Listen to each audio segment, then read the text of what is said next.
Well, for more on this topic, we're joined by Thom Gilligan, CEO and founder at Marathon Tours and Travel. Welcome to the show, Thom.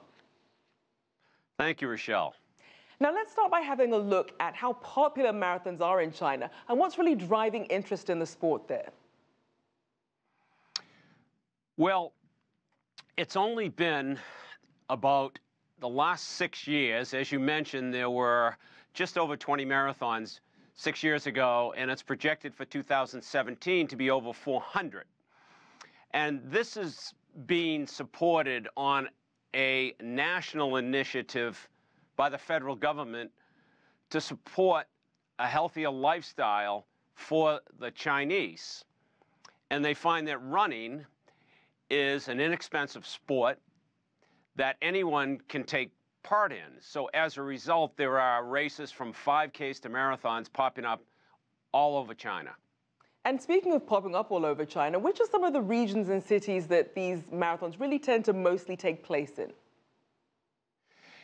Well, when you consider this going to be 400 marathons in 2017, you'd have to say that every large city and a lot of smaller cities and towns will have marathons. So, in fact, a lot of the Chinese will be exposed to the sport either as a participant or a spectator throughout the entire country, which hopefully will inspire many more people to participate. And it is one of the more inexpensive sports to get into, but tell us about some of the industries and sectors that marathons are giving a boost to. Well, certainly the travel industry is the major benefactor of the sport. When you start to travel to marathons, you've got airline expenses, hotel expenses, restaurants, shopping, etc. And when you consider the Boston Marathon this year, it's projected to have an economic impact of $192 million on the city of Boston.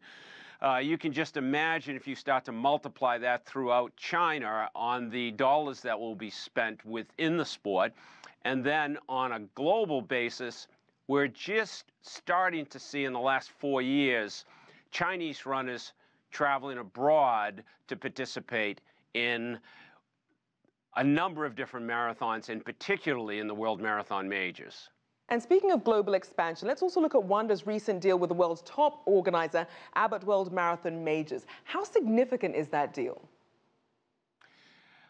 It is very significant in that it is a 10-year partnership with the World Marathon Majors. So the Wanda Group is investing heavily in the sport within China to develop events. And another significant point is that they own Ironman. Ironman puts on Ironman events in 20 countries on 6 continents. So they bring some event management expertise that will be necessary in order for the sport to grow within China. Now, in terms of growth for the future, what sort of improvements or changes do you think would really help improve China's standing as a place that people would want to host their marathons?